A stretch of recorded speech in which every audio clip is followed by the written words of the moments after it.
10-15% அவங்களுக்கு vote bank ஆகி போச்சு அந்த இன்ஸ்டாகிராம் யூசர்ஸ். எது சொன்னாலும் அது நியாயப்படுத்தி பேசக்கூடிய அந்த இன்ஸ்டாகிராமர்ஸ் இருக்காங்க இல்லையா, அவங்க உடனே ஒரு விக்டிம் கார்டு எடுத்து அங்க அப்ளை பண்ணிடுவாங்க டக்குன்னு. இதுல என்ன இருக்கு, ஏன் ஒருத்தர் ஆகக்கூடாதா, ஒரு ஆட்டோ ஓட்டுறவர் வந்து அமைச்சர் ஆகக்கூடாதா, அதெல்லாம் ஆயிருக்காங்க.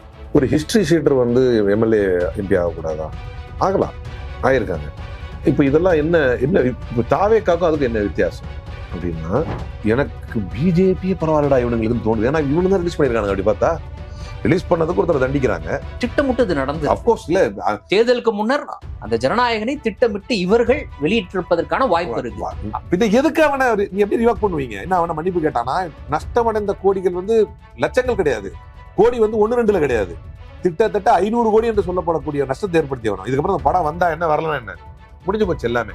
நெரேட்டிவ் செட் பண்றவங்களும் இந்த மாதிரியான பிஜேபியையும் தாவேக்காவையும் ஒரே தட்டில் வைத்து பார்ப்பதற்கான ஒரு முக்கியமான காரணம் என்ன அப்படின்னா, நாம ஒரு குற்றச்சாட்டை அவர்களை முன்னோக்கி வைத்தால் நம்மளே அசர்ற மாதிரி அவங்க ஒரு விக்டிம் கார்டு எடுப்பாங்க டக்குன்னு.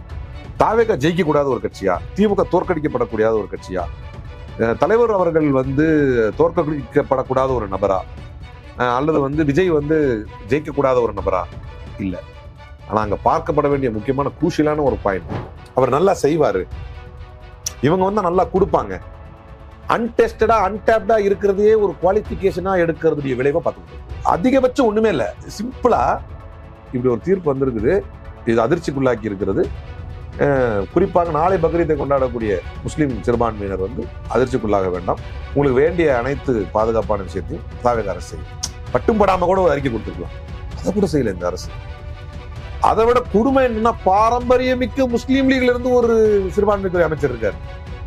சாவகாசமா ஆடு மாடெல்லாம் வெட்டி சாப்பிட்டுட்டு வீட்டுல உப்பு கண்டம்லாம் போட்டு காய வச்சுட்டு மறுநாள் வந்து சொல்றாரு, ஏகப்பட்ட 100 கோடிகள் வந்து கொள்ளையடிச்சிருக்காங்க, விஞ்ஞான பூர்வமா கண்டுபிடிக்கவே முடியாத மாதிரி அடிச்சிருக்காங்க. இப்படி ஒரு வார்த்தை இந்தியாவில் ஒரு கட்சி சுமக்கிறது என்றால் வேற எங்கேயாவது கேள்விப்பட்டிருக்குமா? வேற எந்த கட்சி மீதாவது இப்படி ஒரு விமர்சனத்தை வைக்க முடியுமா? பல 100 கோடிகள் வந்து அடிக்கப்பட்டிருக்குது. ஆனா அதை வந்து ரொம்ப ரொம்ப ரொம்ப ரொம்ப சீக்கிரமா இப்படி பாக்குறது, இது செய்யறது எல்லாமே வந்து ஒரு இதுக்கு நான் சந்தோஷப்பட்டேன். அதை பார்த்து வெளிப்பட்டுட்டாருன்னா நம்மளை பொறுத்த வரைக்கும் ஆல்ரெடி எக்ஸ்போஸ் தான் அவரு. ஆதிரை புத்தக வடிவில் திரைக்கதை புத்தகத்தை பெற டிஸ்கிரிப்ஷனில் உள்ள எண்ணிற்கு வாட்ஸ்அப் செய்யவும். வணக்கம், இது அரண்சை, நான் ஹசீஃப். இன்று நம்மோடு திமுகவினுடைய சிறுபான்மை பிரிவின் துணைத் தலைவர் மற்றும் வழக்கறிஞர் அலிம் அல் புகாரி இணைந்திருக்கின்றார். அவரை வரவேற்போம். வணக்கம். வணக்கம். தாவேக்கா அரசினுடைய தினசரி நடவடிக்கை அப்படின்னு பார்க்க போனா, ஒரே நாள்ல இதற்கு முன்னர் இப்படியெல்லாம் நடந்ததே கிடையாது, நடப்பதற்கான வாய்ப்பு இருக்கா அப்படின்னு யோசிக்கக்கூடிய பல்வேறு விஷயங்கள் நடந்து கொண்டே இருக்கின்றது. நேற்று ஒரே தினம் எடுத்துக்கிட்டோம் அப்படின்னு பார்த்தீங்கன்னா 3 முக்கியமான விஷயங்களை சொல்லலாம். அமைச்சர் ஒருவர் தொடர்பாக வெளியான வீடியோ, அவர் வந்து ஒரு ஸ்டேடியத்தில் ஆயிரக்கணக்கான மக்கள் அமர்ந்திருக்கக்கூடிய அந்த ஸ்டேடியத்தில் உட்கார்ந்துக்கிட்டு ஒரு போதைப் பொருளை பயன்படுத்துவதாக கருதப்படக்கூடிய வகையில் சில வேலைகளை செஞ்சுக்கிட்டு இருந்தாரு. அதற்கான விளக்கம் கூட அவர் கொடுக்குறாரு. அது நீங்கள் நினைக்கிறது போல போதைப் பொருள் கிடையாது, குழந்தைக்காக நசுக்கப்பட்ட ஒரு மாத்திரை, அப்படிப்பட்ட பவுடர் தான் அப்படின்னு அவர் சொல்றாரு. இன்னொரு புறம் நீதிமன்றத்தை பார்க்க போனோம்னா, இஸ்லாத்திற்கு மதம் மாறியவர்களுக்கு கொடுக்கப்பட வேண்டிய 3.5% இடஒதுக்கீடு, அந்த இடஒதுக்கீடு அவர்களுக்கு கிடைக்காத வகையில் ஏற்கனவே நடைமுறையில் இருந்த ஒரு அரசாணையை அவங்க ரத்து செய்கிறாங்க. இன்னொரு புறம் பார்க்க போனா, டெல்லியினுடைய தமிழ்நாட்டிற்கான சிறப்பு பிரதிநிதியாக சினிமா ப்ரொடியூசர் நியமிக்கப்படுறார். இன்னும் அப்படியே சொல்லிட்டு போலாம். அப்புறம் செங்கோட்டையன் அவர்கள் மிக முக்கியமான ஒரு அறிவிப்பு, 4வது அழுத்தமா யோசிச்சீங்கன்னா 5-6 கூட வரும், லைனா வந்துகிட்டே இருக்குன்னு நினைக்கிறேன். எல்லோருமே இந்த சாதி அடையாளங்கள் இருக்கக்கூடாது அப்படின்றத எல்லாருமே எதிர்பார்ப்பாங்க. சாதி அப்படின்றது எதற்காக?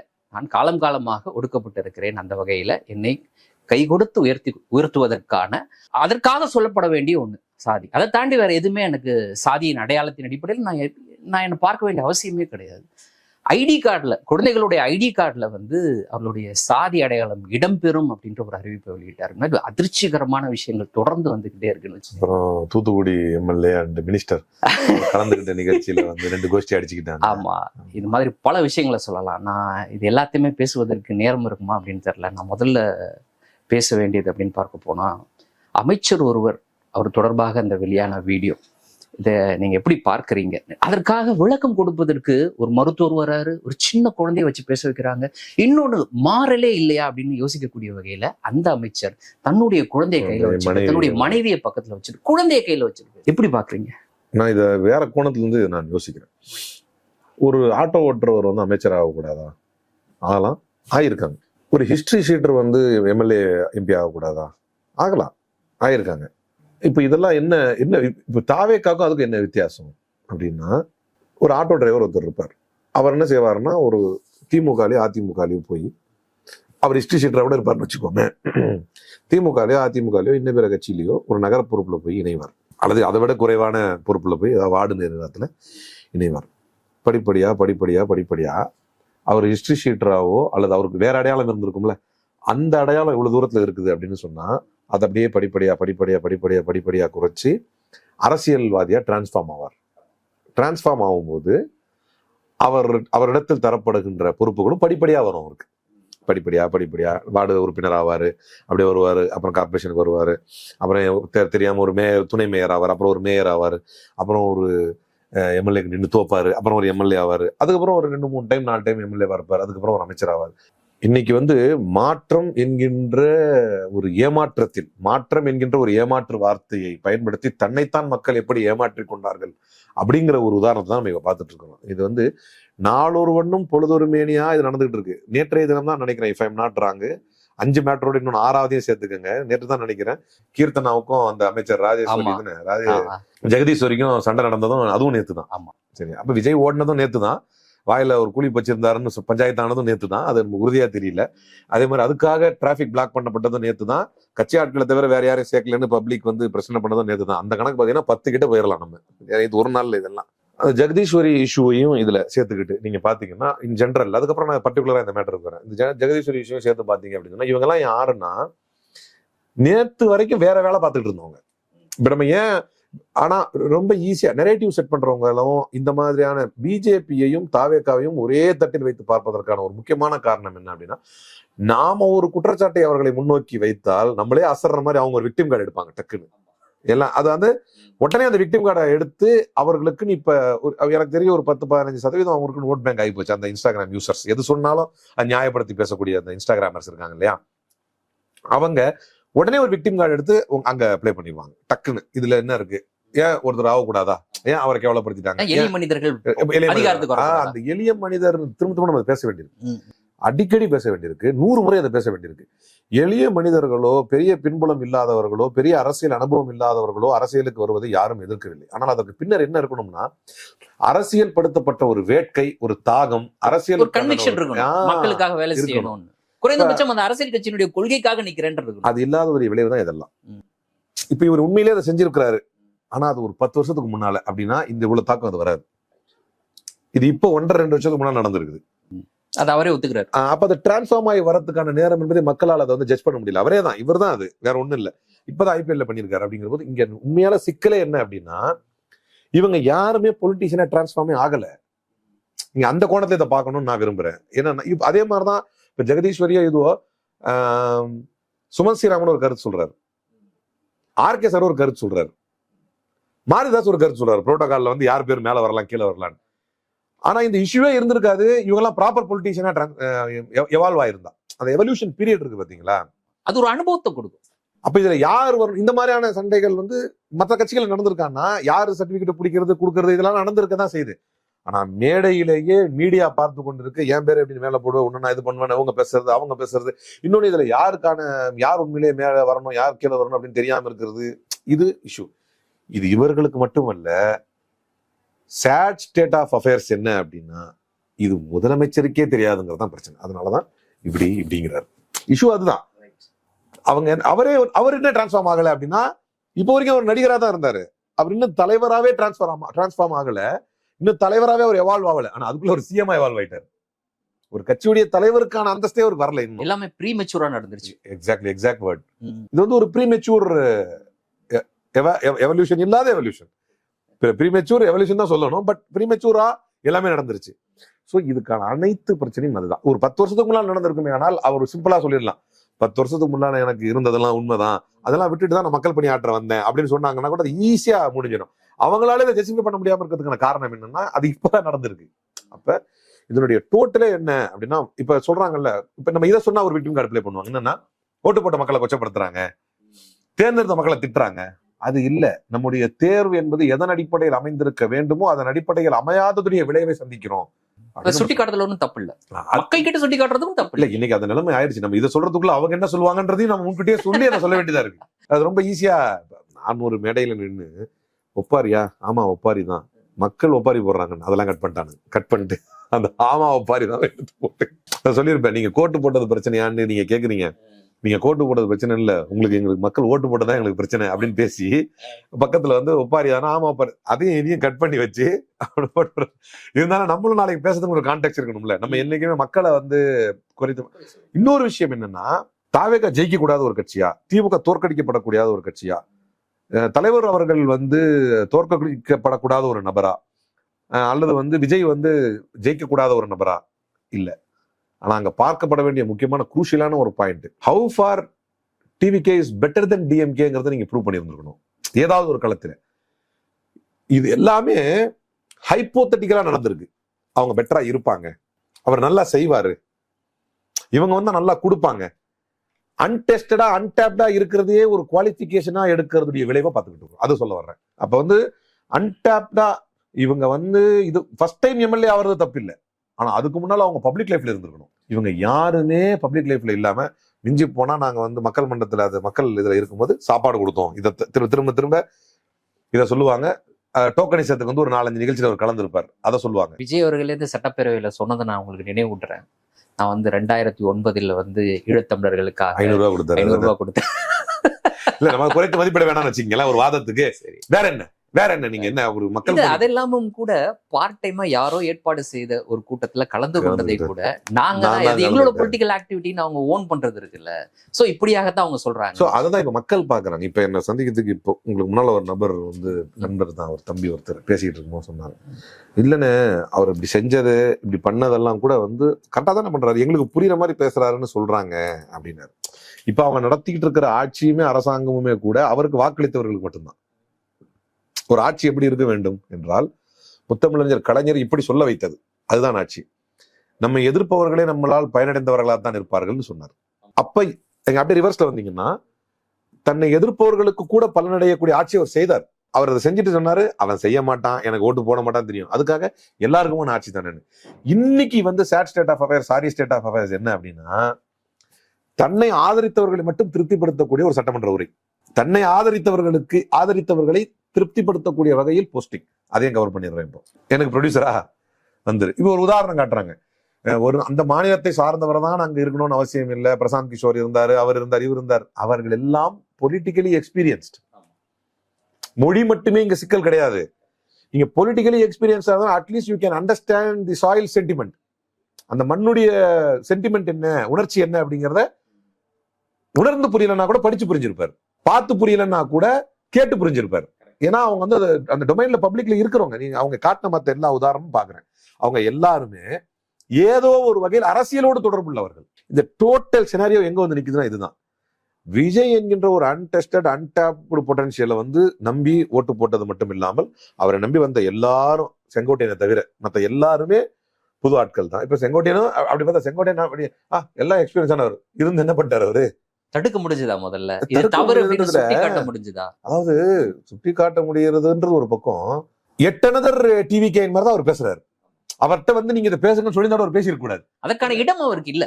அதையும் அப்படி இல்லைன்னா கூட இப்ப ஜெயஸ்ரீ பிரபாகர் வந்து ஆதவர்ஜுனாவை கண்டிப்பதை கட்சி ஏற்குமா? இருந்தாலும் அதை வந்து அவர் அந்த இடத்துல அவர் கரெக்டா பண்ணிட்டாரு, கரெக்டா பண்ணாரு. அப்ப அந்த ஒரு அரசியல்வாதியா நீங்க அவ்வளவுக்கு ஜெயஸ்ரீ பிரபாகரோட டவுன் கிடையாது, அவர் மேலதான். அப்படிதான் புரிஞ்சுக்க முடியாது. அப்படிங்கிறப்ப இது நம்ம பேசவே முடியாது. பேசினா வரலாற்றுல ஒரு இழுக்கா இது மாறும். இப்ப பேசினார இது இன்னும் 20 வருஷம் கழிச்சு பேசித்தானே இருப்பாங்க. அவர் கொடுத்த அந்த பேட்டி மாறுமா? இன்னும் 100 வருஷம் கழிச்சு வந்து வன்னியரசு எந்திரிக்கும் போது ஜெயஸ்ரீ பிரபாகர் வந்து உட்காருங்க ஒன்றியரசு எதுவும் பேசாதீங்கன்னாரு. அதுவும் இன்னொரு 50 வருஷத்துக்கு இருக்கும். அவர் அப்படி பேசணும், இவர் திணறாரு. இல்ல நீங்க மன்னிக்கணும், நான் என்னை பத்தி உங்களுக்கு தெரியும் என்னன்னு சொல்றாரு. அவர் இப்படி ஸ்டக் பண்ணுவாங்கன்னு நினைக்கல. அவரு பிஜேபியுடைய பாலிசியை வந்து எதுவுமே பேசக்கூடாது, பிஜேபி எதிர்த்து பேசக்கூடாதுங்கிறது அவங்களுக்கு ரூல் தரப்பட்டிருக்கக்கூடிய உத்தரவு. அப்படின்னு. அதனாலதான் சட்டமன்றத்தில் இவர் பாட நிர்மலா சீதாராமன் ஆடங்கிற மாதிரி ஒத்து ஊதுறது. இவர் நாங்க ஒன்றிய அரசு எல்லாத்துக்கும் எதிர்க்க மாட்டோம் இவர் சொல்றதும், விமர்சனத்தை எங்கெங்க வைக்க முடியும், சட்டமன்றத்தோட தானே வைக்க முடியும்னு அவங்க சொல்றதும், அப்ப இதெல்லாமே ஒரு செட்டிங்ல போகுதுன்னு.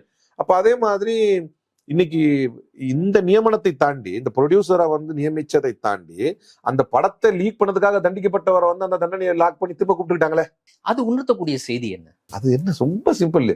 அப்பவே இது லீக் ஆனது இவங்க ஒரு முறை குற்றம் 41 பேர் இறந்த போதும் ஈவிரக்கம் இல்லாமல் அதற்கு பிறரை குற்றம் சாட்டி பிளேம் கேம் ஆடிய போதே உச்சத்துக்கு போயிட்டாங்க அவங்க. இவ்வளவு பேர் உயிருக்கே அப்படின்னும் போது ஜனநாயகன் ரிலீஸுக்கு நியாயமா நீங்க எம்ஐபியை குற்றம் பிடிச்சிருக்கலாம், இல்லைன்னா இவங்களை குற்றம் பிடிச்சிருக்கலாம், சென்சார் போர்டை குற்றம் பிடிச்சிருக்கலாம். அதெல்லாம் விட்டுட்டு நீங்க ஆதவ ஒரிஜினல் இப்ப திரும்ப நீங்க வாய்ப்பு இருந்தா நீங்க அதை எடுத்துதான் இதுல போடணும். பேசுறப்ப கரெக்டா வரும். ஏன்னா அதுக்கு யார் காரணம் அவர்கிட்ட கேட்கறாங்க. ஒன்றிய அரசு ஒரு ஓரமா டச் பண்ணிக்கிட்டு முழுக்க ஒரு ரெட் ஜெயண்ட்டையும் உதயநிதி அவர்களையும் மையப்படுத்தி அவங்க தான் காரணம். எந்த எக்ஸாக்ட்டா அவர் சொன்ன வார்த்தை எல்முருகனும் உதயநிதியும் தான் காரணம், இணைந்து செய்தார்கள். எப்படி அது? எனக்கு பிஜேபியே பரவாயில்லடா இவனுங்களுக்கு தோணுது. ஏன்னா இவனு தான் ரிலீஸ் பண்ணிருக்காங்க. அப்படி பார்த்தா ரிலீஸ் பண்ணதுக்கு ஒருத்தர் தண்டிக்கிறாங்க. திட்டமிட்டு இது நடந்தது. அப்கோர்ஸ் இல்ல, தேர்தலுக்கு முன்னர் அந்த ஜனநாயகனை திட்டமிட்டு இவர்கள் வெளியிட்டிருப்பதற்கான வாய்ப்பு இருக்கு. பின்ன எதுக்கு அவனை நீ எப்படி ரிவாக் பண்ணுவீங்க? என்ன அவனை மன்னிப்பு கேட்டானா? நஷ்டமடைந்த கோடிகள் லட்சங்கள் கிடையாது, கோடி 1-2 கிடையாது, கிட்டத்தட்ட 500 கோடி என்று சொல்லப்படக்கூடிய நஷ்டத்தை ஏற்படுத்தியவனும். இதுக்கப்புறம் அந்த படம் வந்தா என்ன, வரலாம் என்ன, முடிஞ்சு போச்சு எல்லாமே. இந்த இடத்தில் தான் குரூஷியலா அவனை பார்க்க வேண்டியிருக்குது. நானே I am disagreeing with our president. தலைவரோடு நான் கருத்து வேறுபாடு கொள்றேன். எந்த தலைவரும் தன் தொண்டர்கள் கொல்லப்படுவதை விரும்ப மாட்டார்கள் அப்படிங்கிற அந்த வார்த்தை எனக்கு இப்போ அடுத்த வேறு கருத்து கொள்ளலாம் அப்படின்னு தோணுது. இதுவே இவ்வளவு பெரிய திட்டம் போட்டு பண்ணும்போது இப்ப நமக்கு அது எப்படி இது சாத்தியம்? அப்ப எல்லாத்தையுமே ஒரு சந்தேகிக்க தோணுது. ஏன்னா இதுல இன்னொன்னு நீங்க கவனிக்கணும். அதை நான் பேசிக்கிட்டு இருந்த மீட்டிங்ல ஒரு கண்ணாடி பாட்டில் எரிஞ்சிட்டாங்கன்னு அன்னைக்கு கைது செய்யப்பட்டவர்கள் தாவேக்காரர்கள். ஆனா அதை எடுத்துக்கிட்டு அவரு பயங்கரமான ஆக்ரோஷமா பேசினாரு, பெரிய டிராமா கிரியேட் பண்ணாரு. அதுக்கப்புறம் அது கைது செய்யப்பட்டவர்களுக்கு அதுக்கு தொடர்பு பத்தி அப்படியே அதை அமைங்கி போச்சு. இது மாதிரி 1-2 இவர்கள் செய்யல. அதே மாதிரி இன்னைக்கு ஒரு முதலமைச்சர் ஓடுறாரு, சிக்கலே இல்ல. ஆனா இவர் அன்னைக்கு நடந்து வந்தாலே அன்னைக்கு அவ்வளவு பிரச்சனை. இவர்களாக்கு வண்டியில ஏறாங்க, அதுல ஏறாங்க. இன்னைக்கு நான் என்ன கேட்கறேன்னா, அன்னைக்கும் சொன்னது என்னன்னா, சட்டம் ஒழுங்கு எந்த அளவுக்கு அப்பெல்லாம் கவர்மெண்ட் பண்ணுச்சுன்னா, டிரான்ஸ்ஃபார்மருக்கு எல்லாத்துக்கும் கம்பி அடிச்சு இதெல்லாம் போட்டு உடைச்சு வச்சு அப்படி பண்ணுச்சு. இப்ப அந்த அளவுக்கு எல்லாம் நீங்க பாதுகாப்பு இல்ல. இப்ப என்ன சொல்றாங்க கேட்டா, பாதுகாப்பு ஏற்பாடு நாங்க நல்லா பண்ணிட்டோம், அதனால இந்த மாதிரி பிரச்சனை வரல அப்படின்னா, கம்பத்துல இருந்து அதுல இருந்து எல்லாத்தையும் கம்பி அடிச்சு எல்லா பாதுகாப்பும் பண்ணியும் கம்பத்துல ஏறது என்ன, அது பண்றது என்ன, குதிக்கிறது என்ன, அப்படிலாம் இருந்துச்சு. இன்னைக்கு அது அப்படி எதுவுமே இல்லை. அப்படி 1-2 அல்ல. Thaveka from the first day of இண்டக்ஷன்ல இருந்து, முதல் நாள்ல இவர்கள் அறிமுகப்படுத்தப்பட்ட நாள்ல இருந்து இப்ப வரை நடந்த அனைத்து விஷயங்களையுமே சந்தேக கண் கொண்டு பார்க்க வேண்டிய, எந்த அளவுக்குன்னா செங்கோட்டையனுடைய வருகை உட்பட. ஏன்னா அவரு அதிமுகல கருத்து வேறுபாடு கொண்டு எடப்பாடியை எதிர்த்து பாஜகவினுடைய முழு ஆதரவை அங்கு பெறுகிறார். அப்படி பெறும்பொழுதுதான் கூட்டணி வைப்பதற்காக மீண்டும் எடப்பாடியை ஒத்துக்கொள்கிறார், மீண்டும் பாஜகவோட கூட்டணி வைப்பதற்கு ஒத்துக்கொள்கிறார். இப்ப அதை ஏத்துக்கிட்ட பிறகு இனி செங்கோட்டையன் வச்சு செய்யறதுக்கு ஒன்றும் வேலை இல்லை. ஆனால் செங்கோட்டையன் முழுக்க அமித்ஷாவுடைய கண்ணசைவில் தான் வேலை செய்கிறார் அப்படின்னு அப்போ தெரிஞ்சிருச்சு. அமித்ஷாவோடு ஒத்து போயிட்டாரு. அமித்ஷா சொல்றதை கேட்டுதான் இனிமே அதிமுக செயல்படும். செங்கோட்டையன் கையில ஏடிஎம்கே போகுதுன்னு நீங்களோ எல்லாருமே தான் அப்படிதான் நினைச்சாங்க. இப்படியே போச்சுன்னா Sengottaiyan will be the next, Edappadi is going to lose the party அப்படிங்கிற மாதிரி நம்ம நினைச்சோம். ஆல் ஆஃப் அ சடன் என்ன பண்ணிட்டாரு, இவர் ஒத்துக்கிட்ட உடனே இப்ப செங்கோட்டையனுக்கு என்ன பண்றதுன்னு தெரியாம, அப்ப நம்மளே உருவாக்குற ஒரு ப்ராக்சி இருக்கு, வேணா அங்க போறியா அப்படின்னு சொல்லி அமிச்சாங்கன்னு நம்ம புரிஞ்சுக்க வேண்டியது இருக்குல்ல. அவர் முன்னாடி ஆப்ஷன் கொடுத்துக்கப்பட்டது இல்ல, அவருக்கு அப்ப ஆப்ஷன் இல்ல. இப்ப எடப்பாடி ஒத்துக்கிட்டாரு, இப்ப நம்மளே உருவாக்குற இன்னொரு ப்ராக்சி இருக்கு, வேணா அதுல போறியா அப்படின்னு அனுப்பின மாதிரி தானே ஏத்துக்க வேண்டியிருக்கு. ஒரு காலத்தில் இப்படி யாராவது சொன்னா நானே ஏக்க நல்லாதான் இருக்கு, பெரிய கான்ஸ்பிரசி தியரியா அப்படியா இருக்கு. ஆனா ஒவ்வொன்னையும் பார்க்கும்போது அது ரிலீஸ் பண்ணவனை ரிவோக் பண்ணி சேர்த்துக்கிறீங்க, அவனுக்கு பதவி கொடுக்குறீங்க, அதுவும் புரியல. படத்துக்கு நஷ்டமாயிருச்சுங்கிறீங்க, சம்பந்தம் இல்லாத ப்ரொடியூசரை கூப்பிட்டு டெல்லிக்கான பிரதிநிதியா நீங்க நியமிக்கிறீங்க. அது யார் யார் அலங்கரிச்ச இடம்னு தெரியும், அதை சம்மந்தம் இல்லாம நியமிக்கிறீங்க. அதே மாதிரி செங்கோட்டையனை சேர்த்து உடனே அவரை பெரிய பதவிகளை கொடுத்து அவரை அமைச்சரும் ஆக்கி, இத்தனைக்கும் அவர் ஜெயலலிதா புகைப்படத்தோடு தான் சுற்றுகிறார் அப்படின்னு தெரிந்தும் அவரை பண்றீங்க. இப்படி சுத்தி நடக்கக்கூடிய எல்லாத்தையும் பார்க்கும் பொழுது இது ஒரு கிரேட்டர் கான்ஸ்பிரசி. ஒரு கணக்கு போட்டிருப்பான்ல பிஜேபி, இப்ப அண்ணாமலையார், இப்ப அது எப்படி அப்படின்னா விஜய் நீங்க பிஜேபியில சேருங்க, உங்களுக்கு வேண்டியதெல்லாம் நாங்க செஞ்சு உங்களை சிஎம் ஆக்குறோம் தானே சொல்லியிருக்கணும். அப்படி ஒரு கொஸ்டின் வரும். இந்த கொஸ்டின் எங்க அடிபட்டு போயிருந்தா, இப்ப அண்ணாமலை வச்சு ட்ரை பண்ணும்போது அதுவும் அடிபட்டு போயிருது. ஏன்னா முழுக்க ஏன்னா நான் போய் ஒருத்தர் கேட்டார், என்ன என்னுடைய சின்ன அறிவுக்கு உட்பட்டு சொன்னேன், அண்ணாமலை உண்மையிலேயே பிஜேபி விட்டு வெளியே வந்துட்டாருன்னு நினைக்கிறீங்களா? அவருக்கு இருக்கிற பாதுகாப்பு விலக்கி கொள்ளப்பட்டுச்சான்னு பாருங்க. விலக்கி கொள்ளப்பட்டுருச்சுன்னா அவர் வந்து பாஜகவுடைய இதுல இருந்து வராராங்கிறது டவுட் தான். ஆனா அதுக்கப்புறம் அதை வச்சு ஒரு தனி செட்டிங் நடந்துச்சு. அவர் வேணான்னு சொல்றாரு, போயிருங்கன்னு சொல்றாரு. அப்போ இவர் அமெரிக்காவில் போய் பேச இவங்களுக்கு 4 ஆள் இருக்கும், நம்மளுக்கு ஒரு 4 ஆள் இருக்கும்ல. அவங்க சொல்றாங்க முழுக்க பிஜேபி பேக்கப்ல வந்து இங்க பேச்சுவார்த்தை நடந்துட்டு இருக்குது. Definitely is launching a new பார்ட்டின்னு ஒரு 6 மாசத்துக்கு முன்னாலேயே நம்ம நண்பர் ஒருத்தர் ரிவர்ஸ்ல இருந்து சொன்னாரு. அப்போதே பேசப்பட்டது, வெளியிலேயும் டிசம்பர்லயே பேசல. இங்க நடந்துகிட்டு இருக்குன்னு அவர் எனக்கு சொல்றாரு. இங்க நடந்துகிட்டு இருக்குது, பேச்சுவார்த்தை எல்லாம் பண்ணிட்டு இருக்காரு. இது வந்து முழுக்க பிஜேபி பேக்கப்ல தான் நடக்குது. அப்போ பிஜேபி இது புதுசு இல்ல, காஷ்மீர்ல அப்னா தல்னு உருவாக்குச்சு பிஜேபி. அது ஒரு ப்ராக்சி தான். அப்போ இவை அனைத்துமே ஒரு கிரேட்டர் கான்ஸ்பிரசில இவை நம்ம இதை பேசும்போது இதுக்கு ஒருவேளை கேட்கறவங்க கூட என்ன ஒரு ஒரு முகாந்திரம் இல்லாம நம்ம பேசல. இப்ப நம்மளே நம்பாத ஆளு ஃபர்ஸ்ட் சொன்னா சும்மா என்ன இவ்வளவு பெரிய கான்ஸ்பிரசி பொழுதுனையும் பயமுறுத்துறீங்க, பிஜேபி அப்படி பண்ணுது இப்படி பண்ணுது ஏன் பயமுறுத்துறீங்கன்னா அடுத்த பாயிண்ட்டுக்கு வந்துருவோம். நம்ம சில நீங்க கேட்ட 4-5 சம்பவமும் கவர் பண்ணிட்டோம். இப்ப பிசிஎம்ல வந்து முஸ்லிம்ஸ் வந்து வைக்கக்கூடாது, ரொம்ப முக்கியமான ஒரு விஷயம். வாயே திறக்கலையுங்க. பக்ரீத் மேட்டர் நடக்குது. If I am not wrong, நான் தான் ஃபர்ஸ்ட் பர்சன் அந்த ட்விட்டர்ல அந்த பாரன் பெஞ்சில் வந்து உழுவுது ஆர்டர் எடுத்து முதல்ல சுட அப்படியே போடுறேன். அடுத்து 30 செகண்ட் கூட இருக்காது. அதை பார்த்து நீ ஆல்ரெடி கேஸை ஃபாலோ பண்ணிட்டு இருக்கேன். இப்படி ஆர்டர் போட்டாங்க, எடுத்து போட்டு பக்ரீத்ல ஆடு வெட்ட தடை, இது என்ன செய்ய போகிறது அரசு, என்ன கேட்க போறீங்கன்ட்டு போடுறான். அவ்வளவு பெரிய இஷ்யூ ஆகுது. ஏன்னா நாளைக்கு பக்ரீத், அதிகபட்சம் ஒண்ணுமே இல்லை, சிம்பிளா இப்படி ஒரு தீர்ப்பு வந்திருக்குது. இது அதிர்ச்சிக்குள்ளாக்கி இருக்கிறது. குறிப்பாக நாளை பக்ரீத்தை கொண்டாடக்கூடிய முஸ்லிம் சிறுபான்மையினர் வந்து அதிர்ச்சிக்குள்ளாக வேண்டாம். உங்களுக்கு வேண்டிய அனைத்து பாதுகாப்பான விஷயத்தையும் தாவேக அரசு செய்யும். பட்டும் படாம கூட ஒரு அறிக்கை கொடுத்துருக்கலாம், அதை கூட செய்யல இந்த அரசு. அதை விட கொடுமை என்னன்னா, பாரம்பரியமிக்க முஸ்லீம் லீக்ல இருந்து ஒரு சிறுபான்மைத்துறை அமைச்சர் இருக்காரு. சாவகாசமா ஆடு மாடெல்லாம் வெட்டி சாப்பிட்டுட்டு வீட்டுல உப்பு கண்டம்லாம் போட்டு காய வச்சுட்டு மறுநாள் வந்து சொல்றாரு அப்பீல் போவோம் அப்படின்னு. இவங்க வந்து கம்ப்ளைண்ட்ஸ் ரிப்போர்ட் ஃபைல் பண்ணாங்க. அவங்க கேட்டாரு, அவர் கம்ப்ளைண்ட்ஸ் கால் நெக்ஸ்ட் டே கொடுத்துருக்கிறேன்னு. ஆமா நாங்க நல்லபடியா அதை வந்து ஃபாலோ பண்ணிட்டோம்னு சொல்லிட்டாங்க. சொல்லிட்டு அதுக்கப்புறம் நாங்க அப்பீல் போறோங்கிறாங்க. இப்போ அதே மாதிரி திருப்பரங்குன்ற இஷ்யூல இது பாஜகவும் டிஎம்கேவும் சேர்ந்து நடத்தின நாடகம் அப்படின்னாங்க. இப்ப அப்பீல் போயிருக்காங்க. நாடகத்துக்கு எதுக்கு நீங்க அப்பீல் போறீங்க? நீங்க இப்ப ரியாலிட்டி பண்ண வேண்டியது, இது நாடகம் தானே, நீங்க ரியாலிட்டி பண்ணுங்க, கன்க்ளூஷனுக்கு வாங்கப்பா. இப்ப இது நாடகம் அப்படின்னா நீங்க அப்பீல் போறது அந்த நாடகத்தினுடைய உச்சமா என்னன்னு புரிஞ்சுக்கிறது. அப்ப அதே மாதிரி இது இந்த திருப்பரங்குன்ற இஷ்யூல இப்ப இந்த பிசிஎம்ல கேட்டகரி, இது ஏற்கனவே இந்த இஷ்யூ வந்து ரொம்ப நாளா ஓடிட்டு இருந்தது. என்னிடத்தில் நிறைய பேர் வந்து அப்ளிகேபிலிட்டியில இஷ்யூ இருக்குது, இதை வந்து நடைமுறைப்படுத்த முடியாம இருக்குது, தரமாட்டேங்கிறாங்க. உண்மையிலே ஒருத்தர் வந்து மதம் மாறிட்டு என்ன பிசிஎம்ல கேட்டகரியில வைங்கன்னா கொடுக்கல. அதை வந்து என்னுடைய if I am not wrong பேராசிரியர் ஜவாஹிருல்லா சட்டமன்றத்திலேயே முன்காலத்துல பேசினார். அது வழிவகை செய்யணும் அப்படின்னு சொல்லி ஒரு போராடி பெறப்பட்ட ஒரு அரசினுடைய ஒரு வழிவகை, அது ஒரு வழிகாட்டுதல். அது இது சம்பந்தமாக ஒரு பெண்மணி பேராசிரியர் ஜவாஹிருல்லா சட்டமன்றத்தில் கேள்வி எழுப்பியதையோடு சேர்த்து எனக்கு அனுப்பி வைத்தார். சட்ட ரீதியாக நம்ம ஏதாவது செய்ய முடியுமா, எனக்கு இதுல நான் வந்து இந்த மாதிரி இஸ்லாத்துக்கு வந்திருக்கிறேன், எனக்கு இந்த இஷ்யூ இருக்குது, அது வந்து பிராக்டிக்கலா எனக்கு நடந்துகிட்டு இருக்குது, இது ஏதாவது வந்து தீர்வு காண முடியுமா என்று அவர் அனுப்பியதும் எனக்கு நினைவு இருக்கிறது. அப்போது அவர் அனுப்பிய பின்னால் தான் பேராசிரியர் ஜவாஹிருல்லா பேசிய அந்த விஷயங்களை வந்து நான் வந்து ரெஃபர் பண்ணி பார்த்தது எனக்கு நல்லா நினைப்பு இருக்குது. ஒரு பெரிய ஹிஸ்டரியோட இது வந்துச்சு. இன்னும் ஆனா எனக்கு ஒரு பர்சனல் எக்ஸ்பீரியன்ஸ் இருக்கு. நாங்க ரன்சை தொடங்கின காலத்துல ஒரு தம்பி வந்தாரு, ராமநாதபுரம் தம்பி தான். அவர் வந்து இந்துக்கள்ல இருந்து இஸ்லாமிய மதத்தை ஏற்று அவர் விருப்பப்பட்டு ஏற்று வர்றாரு. அவர் டிஎன்பிசி எழுதுறாரு, டிஎன்பிசி கிளியர் பண்ணிடுறாரு. டிஎன்பிசி கிளியர் பண்ணதுக்கு பிறகு அவரை வந்து ஓப்பன் கேட்டகரியில வைக்கிறாங்க. அவர் எதுல இருந்து வந்தார் அப்படின்னா பிசில இருந்து தான் வந்தவர். குறைந்தபட்சம் ஒண்ணு அதுலயே வைக்கணும், இல்லைன்னா பிசிஎம்லயாவது வைக்கணும். அதுலயே வைக்கல, இதுலயே வைக்கல, ஓப்பன் கேட்டகரியில வச்சுட்டாங்க அப்படின்னு ரொம்ப வருத்தப்பட்டாரு. நான் சொன்ன பெண்ணும் இதேதான், என்னுடைய ப்ரீவியஸும் நான் பிசி தான், இதேதான், அவளும் அதே தான் சொன்னாங்க, நான் அதே பிசி தான். ஸோ இது மாதிரி ஒரு ஏன்னா இன்னைக்கு இன்ஸ்டாகிராம் ரீலுக்கு தள்ளுறவங்க யாரும் இவ்வளவு டீப்பா யாரும் பேச புரியாது, நம்ம சொன்னாலே புரியாது. முதல்ல தமிழ் தாய் வாழ்த்தோட ரேஷன் அந்த பாடினா என்னன்னு கேட்கறவங்க என்ன சொல்லுவீங்க, என்னன்றா இப்போ என்ன. நாங்க இப்போ வந்து ஒரு யூடியூப் சேனல்ல வந்து 4 பேர் டிஎம்கே ஸ்போக்ஸ் பர்சன்ஸ் வந்து பேசுற மாதிரி எல்லாரும் கொஸ்டின் கேட்க மாதிரி ஜென்சி மீட் அப்படின்னு வச்சாங்க. அதுல ஒரு நல்ல சகோதரர் அவருடைய இதுல கேட்கிறார், கொஸ்டின் கேட்டாரு. நாம வந்து இப்போ அது எப்படின்னா விஜயோடைய சட்டமன்ற பேச்சை எப்படி பாக்குறீங்க அப்படிங்கிறது தலைப்பு. மருது அழகராஜ் சார் வந்து ஃபர்ஸ்ட் ஸ்டார்ட் பண்ணாரு. அதை ஸ்டார்ட் பண்ணிட்டு செகண்ட் நான் பேசுறப்ப சொன்னேன், முத்தமிழறிஞர் கலைஞர் வந்து போராடி பெற்ற உரிமைகளை கூட வந்து இப்படி பண்ணிடுவாங்க. 3 கடிதங்கள் எழுதினாரு அப்பவே இந்திரா காந்திக்கு. அப்ப வந்து அவர் சொன்னாரு, தனி கொடியே எனக்கு கொடுங்கன்னாரு. அது தனி கொடியெல்லாம் தர முடியாது, வேணா நீங்க கொடியேற்றத்துக்கு பண்ணிக்கலாம் அப்படின்னு. அப்ப அதை கேட்ட விதம் வந்து கலைஞர் வந்து இன்னும் பெரிய ரெக்வஸ்டா கேட்கல, பாராளுமன்ற இதுல வந்து நீங்க கோட்டையில நீங்க கொடியேற்றும் போது, ஜனாதிபதிக்கு பதிலாக நீங்க கொடியேற்றும் போது, இங்க மட்டும் கவர்னர் பதிலாக நான் ஏன் கொடியேற்ற கூடாது அப்படின்னு கேட்டாரு. அப்புறம் ராஜமன்னார் கமிட்டி அமைச்சாரு. இப்படி எல்லாம் போராடி பெற்ற உரிமை அப்படின்னு. அப்புறம் 3வது நாள் சூர்யா பேசினாரு. அப்புறம் டாக்டர் ஹஃபீசுல்லா பேசினாரு. எல்லாம் அவர் வந்து கொஸ்டின் என்ன நோக்கி கேட்கிறாரு, நாங்க இங்க வந்திருக்கிறோம், உங்க டாபிக் என்ன, விஜயோடைய சட்டமன்ற விஷயத்தை பத்தி பேச சொன்னாங்க, நீங்க எது சார் வரலாறு பேசுறீங்க கேட்டார் அவர். நீங்க எது சார் வரலாறு பேசுறீங்க? சார் எங்களுக்கு வரலாறு தேவையில்லை, இன்னைக்கு என்ன அதை பேசுங்க. இது எப்படி எதிர்கொள்றதே எனக்கு புரியல.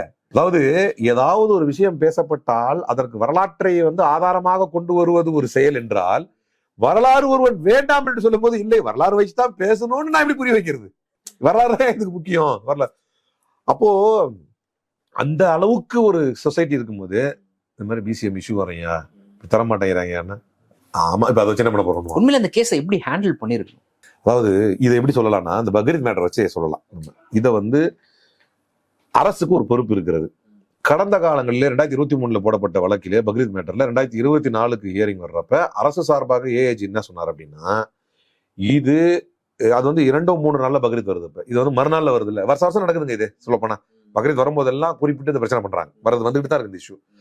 இதற்கு முன்னர் வந்து ஒட்டகத்துக்கு வந்துச்சு, அது ஒழிச்சே விட்டானுங்க. இப்போ ஒட்டகமே நீங்க பார்க்க முடியாது. எவ்வளவு பேர் கொடுமை தெரியுமா? வேண்டிய ஒரு பொருளை வந்து பலியிட முடியாத அளவுக்கு ஒரு சூழ்நிலை இன்னைக்கு. சரி, இப்ப சப்ஜெக்ட் வந்துடுறேன். அப்போ அந்த நேரத்துல என்ன பண்ணாங்கன்னா, கவர்மெண்ட் டிஎம்கே கவர்மெண்ட் சார்பா என்ன பண்ணாங்கன்னா, இது வந்து மைனாரிட்டி சம்பந்தப்பட்ட matter, so they should also be considered in this matter, without there consideration வந்து இட் கேனாட் பி டிசைடட் அப்படின்னு வலுவான வாதத்தை முன்வைத்தது அரசு. தூக்கி அப்புறம் போட்டாங்க. அப்ப சிக்கல் எல்லாம் போயிருச்சு. ஆனா இன்னைக்கு அதை தவறியது இல்ல அரசு. அதே மாதிரி வாதத்தை முன் வச்சிருக்கு. இப்ப அதை விட கூட என்ன செய்யறாங்க, ஒருத்தர் வந்தாருங்க, ஒரு மௌலி சாவத்தர் வந்தார், ஒரு ஆலிம் சாவத்தர் என்கிட்ட பேசிட்டு இருந்தார், டிவிக்கு ஆதரவாளர். ஆலிம் சாவெல்லாம் டிவிக்கு ஆதரவாளர். அதிசயமா இருக்குன்னு ஆச்சரியமா இருக்கு. ஏன்னா எந்த முகாந்திரத்துல நான் என்ன கேட்டா நான் என்ன சொல்லுவேன், இந்த பாஸ் ஹிஸ்டரி எடுத்து பாருங்க, யார் நம்மளுக்காக ஸ்ட்ராங்கா நின்று இருக்காங்கன்னு பாருங்க. கடந்த 10-20 ஆண்டுகளாக எவ்வளவு சிக்கல்கள் வந்து உறுதியா நின்று இருக்கு இந்த அரசு, இந்த கட்சி, திராவிட முன்னேற்ற கழகம் அப்படின்னு. கமிங் டு த பாயிண்ட், அப்ப அவர் சொன்னார், நம்ம தப்பா எடுத்துக்கூடாதுமானா விஜய்க்கு தெரியாம இருந்திருக்கலாங்கிறாரு. இப்படி ஒரு பிரிவிலேஜையும் ஒரு சிஎம் கொடுக்குறாங்க. எனக்கு இவர் லெவலுக்கு எப்படி பதில் சொல்றதுன்னு தெரியல. நான் கேட்டேன், சிஎம்க்கு தான் தெரியல, மினிஸ்டருக்கா தெரிஞ்சிருக்கணும்ல, துறை மினிஸ்டருக்கா தெரிஞ்சிருக்கணும்ல, வேற வழி தெரியல. அப்படி சொன்னதே தப்பு, அது உச்சகட்ட தப்பு. அது அப்படி பேசுனது ப்ரிவிலேஜ்னு சொல்லும் போதுதான் நான் என்னுடைய அனுபவத்துல சொல்றேன். ஒரு கிட்டத்தட்ட ஒரு 17-18 ஆண்டுகளா வந்து பத்திரிகையாளராக இருக்கேன்.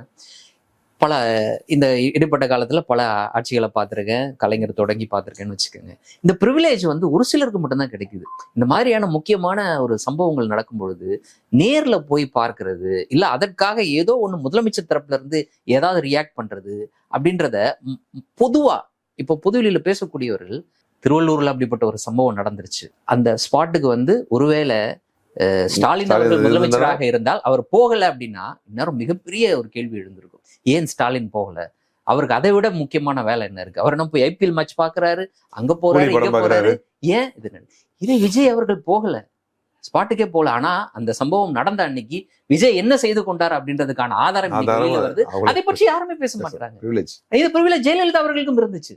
ஒரு ஹெலிகாப்டர் வந்து இறங்குது, காலை வந்து மண்ணிலேயே வைக்காம அப்படியே ஸ்டேஜுக்கு நடந்து வர்றாங்க, பேசி முடிச்சுட்டு அப்படியே ஹெலிகாப்டர்ல போயிடுறாங்க. 5 பேர் காலி வெயில்ல. மறுபடியும் திரும்ப அதே மாதிரியான பிரச்சார கூட்டத்துல மறுபடியும் 5-6 பேர் வந்து அதே மாதிரி வெயில்ல சிக்கி இருக்கிறாங்க. அதை பற்றி ஒரு கவலையும் இல்லை, அதை பற்றி ஆனால் வெற்றி பெறுகிறார்கள். அந்த மாதிரி அப்படி ஒரு ப்ரிவிலேஜ் வந்து அவங்களுக்கு அப்புறம் இவருக்கு கிடைக்குது. ஆனால் அப்படி எடுத்துக்கலாம், இன்னொன்னு கூட இப்படி எடுத்துக்கலாம். இதே மாதிரி ப்ரிவிலேஜ் பாரதிய ஜனதா கட்சியும் இருக்குது. மணிப்பூரே பத்தி அறியும்போது இன்னொரு வாட்டி ஜெயிச்சு வந்துருவார் அவர். சரியா? இப்படி புரிஞ்சுக்கலாம். திமுகவை தவிர மத்த எல்லாருக்கும் இருக்கு அந்த ப்ரிவிலேஜ். கரெக்டா சொன்னீங்க. அதனால ஒரு சின்ன விஷயம் தான் அவர் ஏன் போல. இப்போ வரைக்கும் 2 விஷயத்த நான் என்கிட்ட இதே மாதிரி தான் யங்ஸ்டர் என்ன கொஸ்டின் கேட்டாருன்னு சொன்னேன் இல்லையா, இன்னொரு டிவிகேல இருந்து ஒருத்தர் கொஸ்டின் கேட்டார். 10 சம்பவங்களை அடுக்கினார். அடுக்கி உதாரணத்துக்கு வேங்கை வயலுக்கு ஏன் போகல, கள்ளக்குறிச்சி சாராய மரணத்துக்கு ஏன் போகல, இல்லை ஏன்னா அடுக்கினார். அப்ப நான் சொன்னேன், ஒரு மனிதர் என்ற அடிப்படையில் அவர் ஒன்றும் சூப்பர்மேன் கிடையாது. விஜய்னா வாங்கண்ணா, அன்னைக்கு சொன்னீங்களேன்னா தெரிய படத்துல தானே ஒரு கட்டி போடுவீங்களா, அந்த மாதிரி கட்டி போட ஒரு அம்மா லேடி அடிச்சுட்டு அழுதாங்க பாத்தீங்களா. இதுதான் மடத்தனத்தின் உச்சம். அதுல என்ன புரியுதுன்னா, இன்னுமா நம்புது அவர் அப்படி செய்வாருன்னு, பறிகொடுத்த பிறகும் ஒரு செவிலியருடைய மரணத்துல. அப்போ கமிங் டு த பாயிண்ட், அப்ப நான் சொன்னேன், இந்த மாதிரி நீங்க நினைச்சு வாக்களித்த ஒருவர் அங்கு இருக்கும்போது மனிதர் என்கின்ற அடிப்படையில் இந்தியாவிலேயே ஒரு முதலமைச்சர் பிபிடி கிட்ட போட்டுக்கிட்டு இத்தனை வயதில் இறங்கியவர் இவர் தான். அத்தனைக்கும் அவர் ஒரு பேட்டியில சொல்றாரு, மனைவிக்கு நான் சொல்லாம போனேன் சொல்லிட்டு. இப்படி அப்ப நான் சொன்னேன், ஒரு 10ல் ஒரு 3 நீங்க சொல்றதை நான் யதார்த்தமாவே ஏத்துக்கிறேன். நான் 7ல களத்துல போயிருக்காருல்ல. நான் சொன்னேன், அப்பதான் கேட்டேன், இந்த விவசாய கட்சிக்கு போனாரா, கரூர்ல இறந்தவங்களை நேரில் போய் அங்க பார்த்தாரா, இல்ல இங்க வர வச்சு பார்த்தாரா?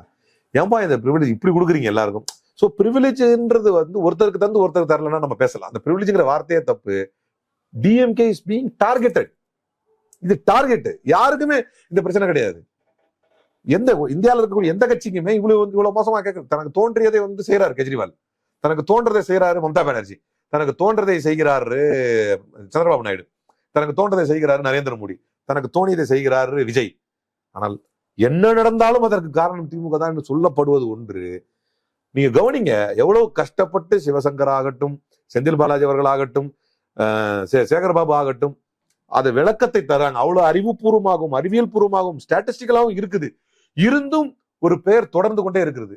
இதுக்கு முக்கியமான உதாரணம் சிடிஆர் நிர்மல்குமார் வெள்ளை அறிக்கைன்னு அறிவிச்சுட்டு, இந்த பிரிவிலேஜ் பத்தி பேசும்போது இது சொல்லியே ஆகணும், வெள்ளை அறிக்கைன்னு அறிவிச்சுட்டு ஏகப்பட்ட 100 கோடிகள் கொள்ளையடிச்சிருக்காங்க, விஞ்ஞான பூர்வமா கண்டுபிடிக்கவே முடியாத மாதிரி அடிச்சிருக்காங்க.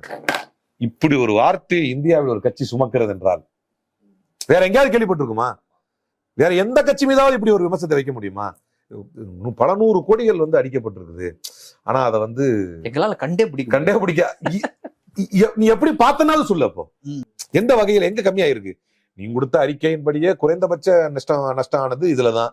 நீங்க கொடுத்திருக்கிற ஸ்ட்ராட்டஜிஸ் எல்லாமே டிஎம்கே நல்லதா சொல்லுது. ஆனா சம்பந்தமே இல்லாம ஒண்ணு சொல்றீங்க. இப்படிதான் ஊழல் வழக்கிலே நம்ம ஆர் எஸ் பாரதி சார் சொன்ன மாதிரி ஊழல் வழக்கிலே தண்டிக்கப்படாதவர்களை எல்லாம் கொண்டு நிறுத்தி பண்றாங்க. நீங்க பிரிவிலேஜ்னு சொல்லும் போது தண்டிக்கப்பட்டவர்கள், குற்ற வழக்கு உள்ளவர்கள், பிபிசி சொல்லுது அவர் கையில தான் ரத்தக்கரை இருக்குதுன்னு, நரேந்திர மோடியை.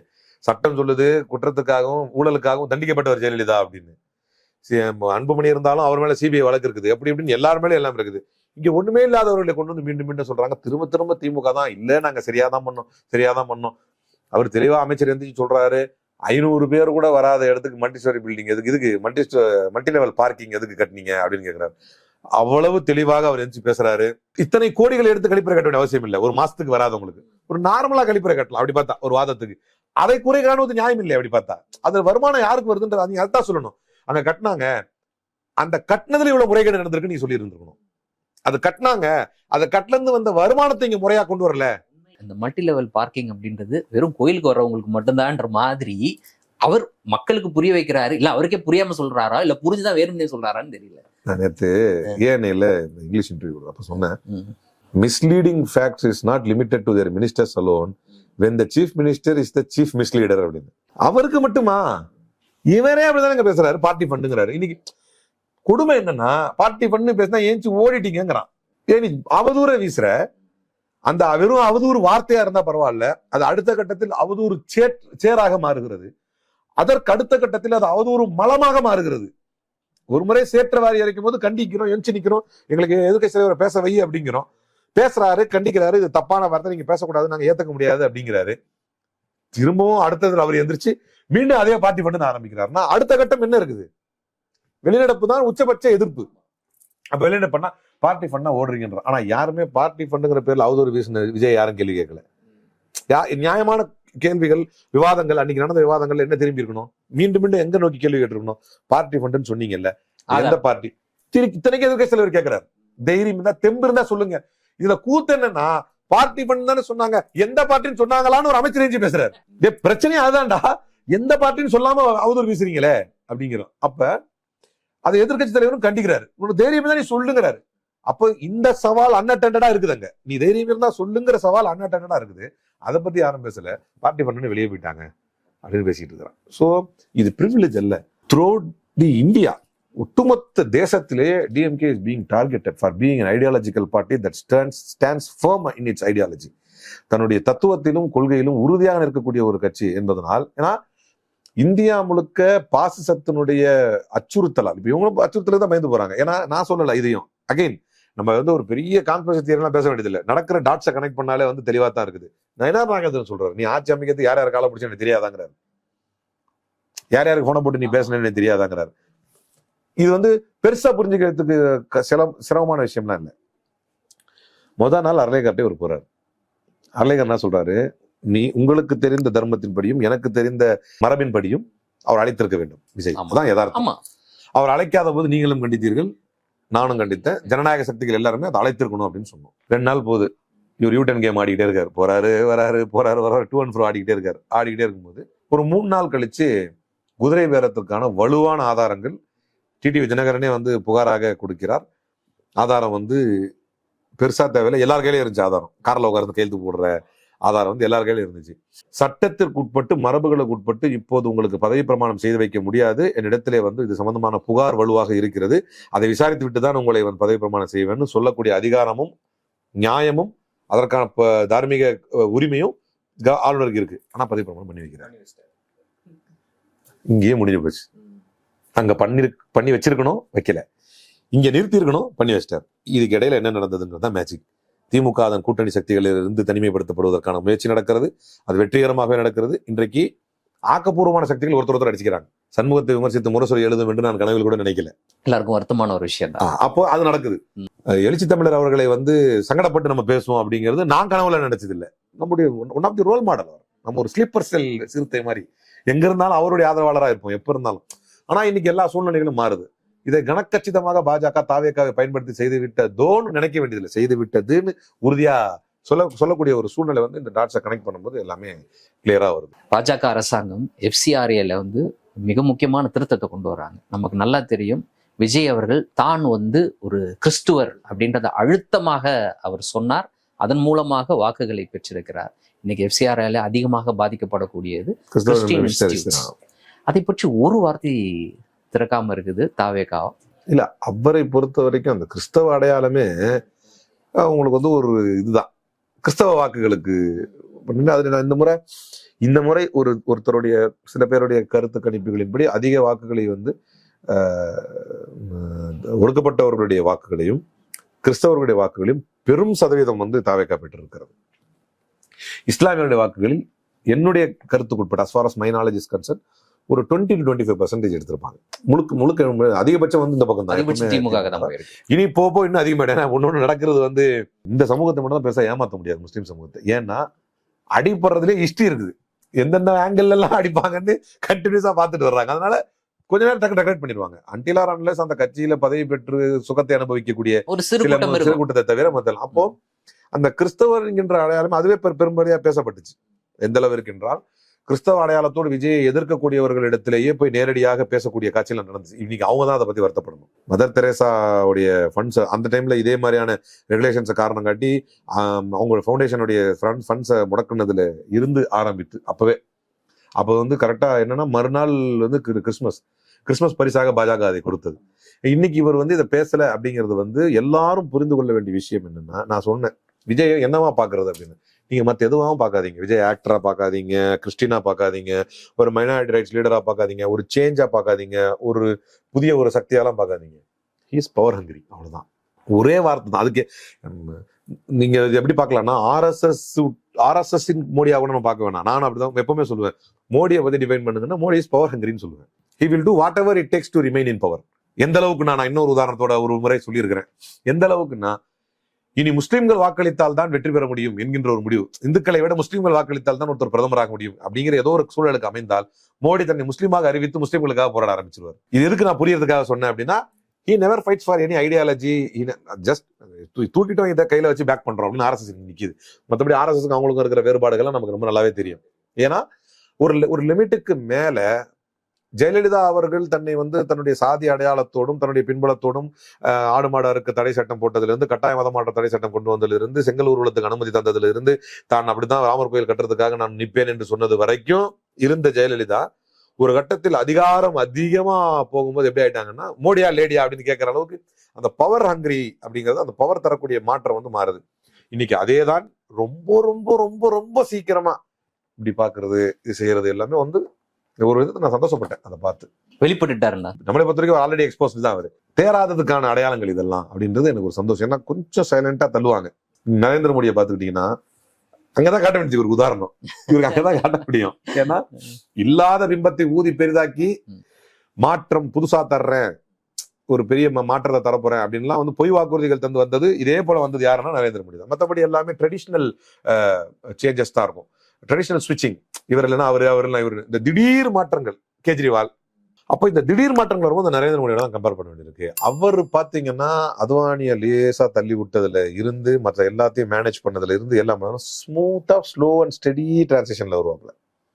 அவருடைய செகண்ட் டேர்முடைய எண்ட்ல தான் ஆர்எஸ்எஸ் அவர் வந்து டிசோன் பண்ண ஆரம்பிக்கிறார். கொஞ்சம் கொஞ்சமா தேவைக்கு வச்சுக்கிறாரு, தேவையில்லைன்னா டிசோன் பண்றாரு அப்படி. ஆனா இவரு 40 நாள்ல leader with such a legacy, அவரை இழிவுபடுத்தக்கூடிய வகையில் செய்ததை சொன்னால. இப்போ ஒரு நண்பர் சொன்னாருன்னு அந்த பாயிண்ட் தரேன். இல்லைண்ணே அது மக்கள் ஏற்கிறாங்கன்னு. அதை சார் மருது அழகராஜ் சார் வார்த்தையில சொல்லணும்னா அழகா சொன்னார். எங்கள் விஜய் கொலை செய்தாலும் அது ஜீவகாருண்யம்னு சொல்லுவாங்க அப்படின்னு. இது வந்து ஒரு ஆபத்தான ஒரு செயல். All good comes from Modi but Modi is not responsible for anything that goes ராங்னு அப்பவே கார்டியன் எழுதணும். அது ஒரு அதேதான் இதுவும். அது இதோட வேற வெர்ஷனுடைய எக்ஸ்பிளனேஷன். அது இதே விஜய் வெர்ஷனுடைய வேற வெர்ஷனுடைய எக்ஸ்பிளனேஷன் அது. அப்போ இதுக்கு ரொம்ப பெரிய உதாரணம்லாம் தேவையில்லைங்க. ஒரு நடிகை, உச்ச நடிகை ஒருத்தவங்க இவர் கூட உட்கார்ந்து பர்த்டே கொண்டாடினதா சொல்றாங்க. ஒரு புகைப்படம் வெளியாகுது. அந்த நல்ல நடிகை, அந்த நடிகை வந்து இவரோட வந்து இன்னொரு நடிகருடைய தாயுடைய இறப்பிற்கு கான்வாயிலேயே கூட சேர்ந்து போனாங்க அப்படின்னு சொல்லப்படுது.